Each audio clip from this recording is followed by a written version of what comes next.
जय हिंद। देखिए आज हम क्लास स्टार्ट करने जा रहे हैं क्लास 11 का। किसका है? क्लास 11। ठीक, इसमें आपको पढ़ना है फिजिक्स। पहला चैप्टर हम यहाँ स्टार्ट करते हैं units and measurement. Units and measurement, ठीक। यूनिट्स एंड मेजरमेंट समझिए क्या होता है। सबसे पहले आपको ये समझना होगा कि यूनिट क्या होता है। ठीक, देखिए व्हाट इज यूनिट्स। यूनिट्स है क्या? देखिए आपके पास एकदम ध्यान से समझना है। ठीक, आपके पास जो भी फिजिकल क्वांटिटी है, आपके पास जो भी फिजिकल क्वांटिटी है, आप उसको नापोगे कितना लंबा है या फिर कितना, कोई भी वस्तु कितना गर्म है कि नहीं, ये सब आप नापोगे कि नहीं नापोगे। तो नापने के लिए कुछ एक चीज तो रहना चाहिए, उसको आप कैसे नापोगे? देखिए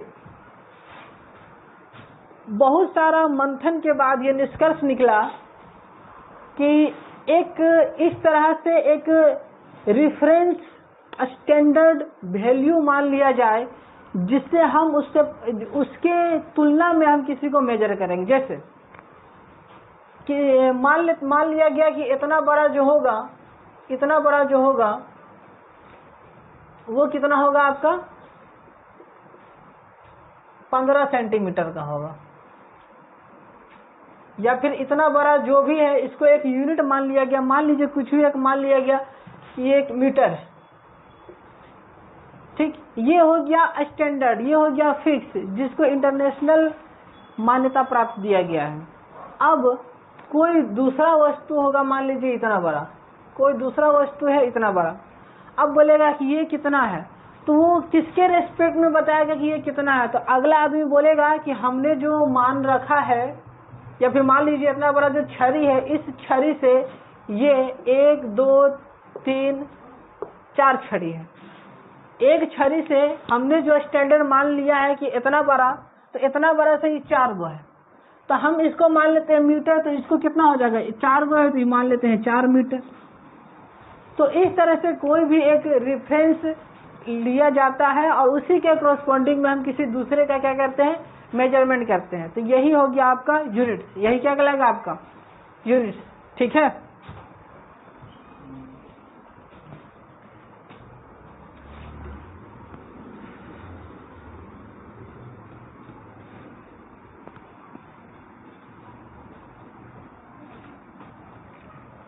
तो देखिए क्या है,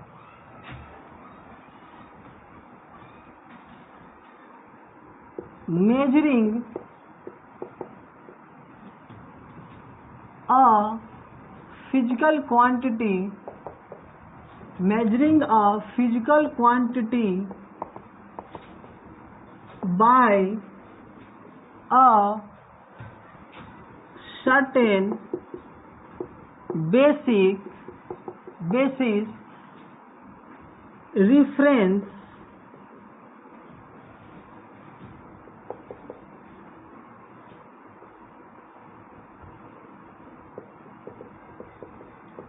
internationally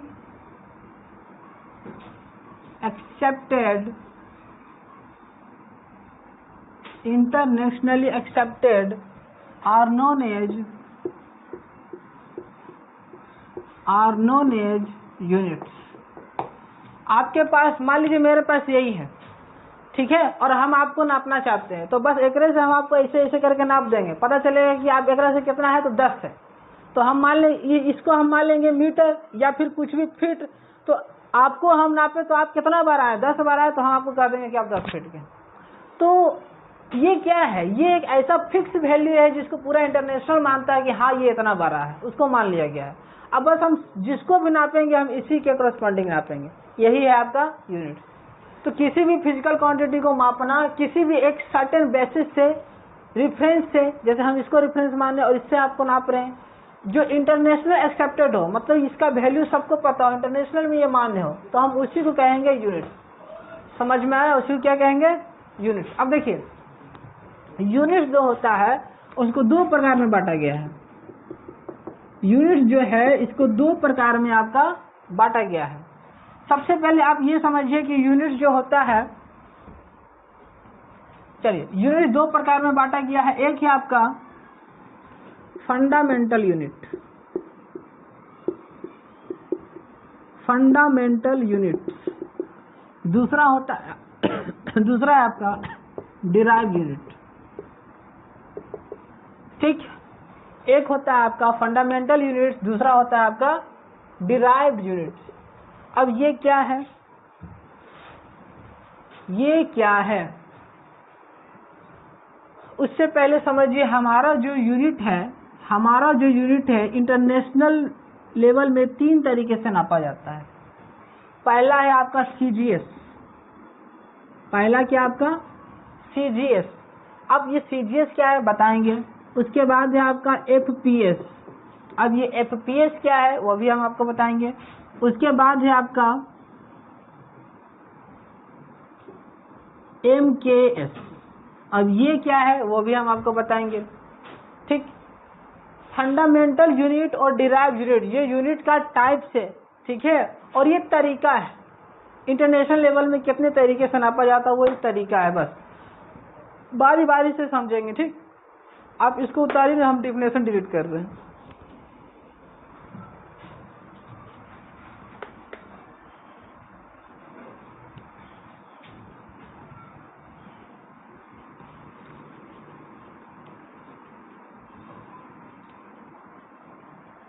देखिए पहला जो है आपका CGS, इसका मतलब ये हुआ कि यदि आपके पास कुछ डिस्टेंस है, ठीक है, यदि आपके पास कुछ मास है और आपके पास कुछ टाइम है। ठीक, ध्यान समझिए, यदि आपके पास कोई डिस्टेंस है कि इतना बड़ा डिस्टेंस है, क्या हम उस डिस्टेंस को सेंटीमीटर में नहीं दर्शा सकते हैं? तो C से हुआ सेंटीमीटर, C से क्या हुआ सेंटीमीटर। ठीक है, नेक्स्ट समझिए, नेक्स्ट है आपका G।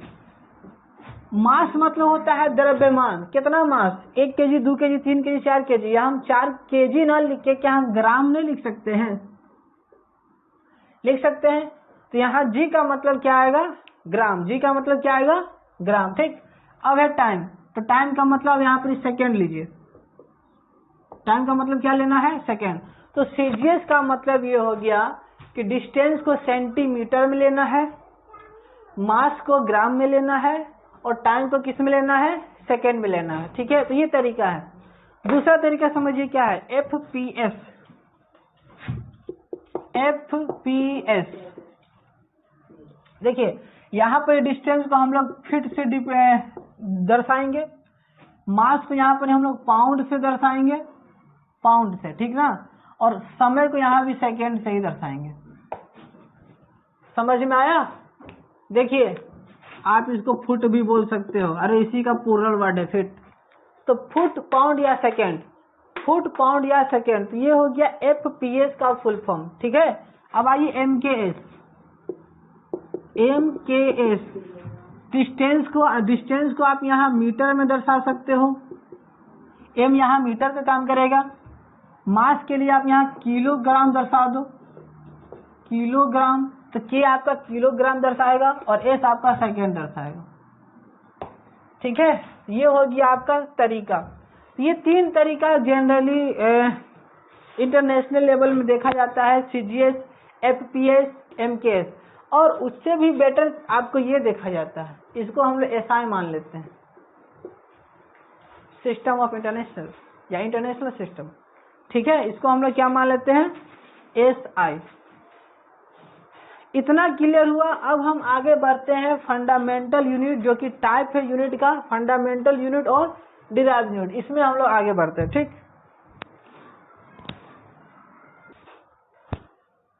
देखो जी, फंडामेंटल यूनिट, फंडामेंटल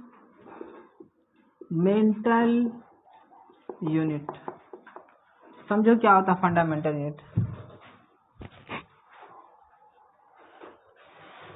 उस क्वांटिटी का यूनिट जो इंडिपेंडेंट है। क्या समझे? उस क्वांटिटी का यूनिट जो इंडिपेंडेंट है, किसी दूसरे पे निर्भर नहीं करता है, उसको हम लोग बोलते हैं फंडामेंटल यूनिट। तो फंडामेंटल यूनिट हो जाएगा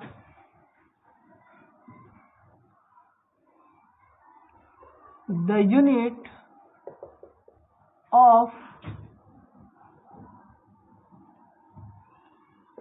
that physical quantity,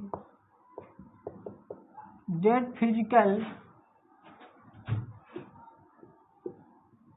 quantities which is independent। अब इंडिपेंडेंट कहने का मतलब क्या हुआ? जैसे देखो, लंबाई, इसका जब हम यूनिट निकालेंगे तो इसका यूनिट हम लोग लिखेंगे क्या? अच्छा, लंबाई ना लिख के लेंथ, देखो लेंथ, इसका यूनिट हम लोग क्या लिखेंगे? मीटर लिखेंगे। तो मीटर थोड़ी ना किसी से लिया गया है, मीटर अकेला है। मीटर क्या है? अकेला है, किसी से लिया नहीं गया है। तो मीटर को हम लोग एम से डिनोट करेंगे। किससे डिनोट करेंगे? एम से। समझ में आया? ये हो गया आपका, तो ये हो गया आपका फंडामेंटल यूनिट। दूसरा क्या आप लिख सकते हो? टाइम। टाइम भी किसी से नहीं लिया गया है, इसका हो जाएगा सेकेंड। यह भी एक इंडिपेंडेंट यूनिट है, इसका यूनिट होगा आपका एस। क्लियर है? नेक्स्ट है आपका टेम्परेचर।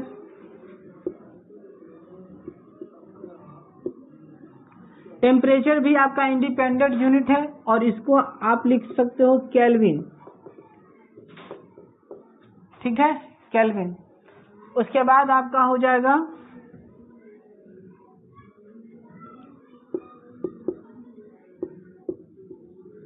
Amount of substance.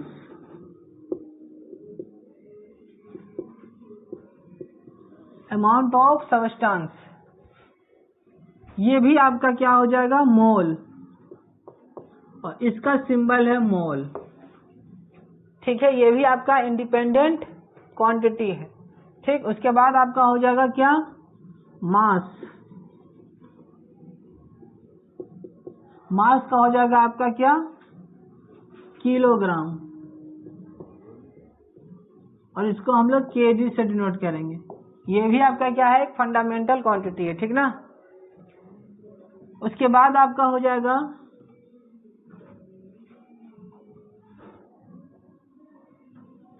एक, दो, तीन, चार, पांचवा। उसके बाद है आपका ल्यूमिनस इंटेंसिटी। ल्यूमिनस इंटेंसिटी, ठीक है, इसका हो जाएगा आपका कैंडेला। कैंडेला, इसको हम लोग सीडी से डिनोट करेंगे। किससे डिनोट करेंगे? सीडी से डिनोट करेंगे। ठीक, ठीक। देखिए, छठा होगा, सातवां देखिए, सातवां है आपका इलेक्ट्रिक करंट। इलेक्ट्रिक करंट, इसका होता है एम्पियर। इसको हम लोग ए से डिनोट करते हैं। ठीक, तो याद रखिए टोटल 7 गो फंडामेंटल यूनिट है। टोटल कितने फंडामेंटल यूनिट है? 7 गो है। चल बोलो जी। लेंथ, लेंथ का यूनिट हो जाएगा मीटर। उसके बाद हो जाएगा आपका टाइम, टाइम का यूनिट हो जाएगा आपका सेकेंड। टेम्परेचर, टेम्परेचर का हो जाएगा केल्विन। अमाउंट ऑफ सब्सटेंस, इसका हो जाएगा आपका मोल। मास का हो जाएगा आपका किलोग्राम। ल्यूमिनस इंटेंसिटी का हो जाएगा आपका कैंडेला, और इलेक्ट्रिक करंट का हो जाएगा आपका एम्पियर। ठीक, ये 7 यूनिट ऐसे हैं जो इंडिपेंडेंट है, किसी पे डिपेंड नहीं है। इसी को हम लोग बोलते हैं फंडामेंटल यूनिट। यहां तक समझ में आया? नेक्स्ट देखिए, नेक्स्ट होता है आपका डिराइव्ड यूनिट। यहीं पर हम लिखते हैं। नेक्स्ट होता है आपका डिराइव्ड यूनिट। डिराइव्ड यूनिट, अब ये कैसा यूनिट है? तो देखिए, the unit derived from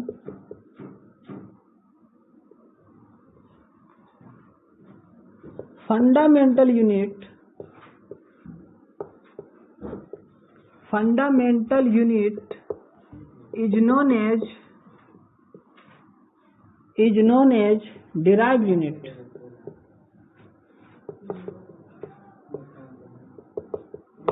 derive मतलब होता है निकालना, प्राप्त करना।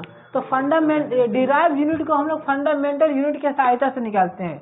डिराइव यूनिट को हम लोग किसके सहायता से निकालते हैं? फंडामेंटल यूनिट के सहायता से निकालते हैं। समझिए, जैसे मान लीजिए आपका है फोर्स, ठीक है, क्या है आपका? फोर्स। तो फोर्स का जो यूनिट होता है, सबसे पहले फोर्स का जो फॉर्मूला होता है वो होता है आपका mass into acceleration. Mass into acceleration. अब समझिए, मास का होता है केजी और एक्सेलरेशन का होता है मीटर पर सेकेंड। अब बताइए यहाँ पर केजी खुद एक फंडामेंटल यूनिट है, मीटर खुद एक फंडामेंटल यूनिट है और सेकेंड खुद एक फंडामेंटल यूनिट है। मतलब डिराइव यूनिट में फंडामेंटल यूनिट शामिल है। तो वैसा यूनिट जिसमें फंडामेंटल यूनिट शामिल है उसको हम लोग क्या बोलते हैं? Derive unit. समझ में आया कि नहीं समझ में आया? नेक्स्ट है आपका स्पीड। ठीक, बोलो जी, स्पीड का फॉर्मूला क्या होता है?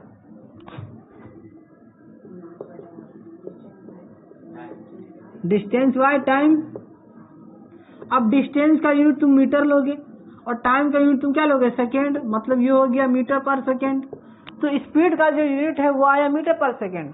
अब इसमें तुम गौर करो, मीटर क्या है? एक फंडामेंटल यूनिट है। सेकेंड क्या है? एक फंडामेंटल यूनिट है। तो स्पीड का भी जो यूनिट है वो फंडामेंटल यूनिट से निकाला गया है, इसलिए इसको हम क्या बोलेंगे? Derive unit. क्या बोलेंगे? Derive unit. इतना समझ में आया या नहीं आया समझ में? ठीक, ऐसा बहुत सारा यूनिट है, आगे हम इसका पढ़ेंगे डायमेंशनल यूनिट। ठीक है, चलिए आज के लिए इतना ही, बाकी मिलते हैं नेक्स्ट वीडियो में।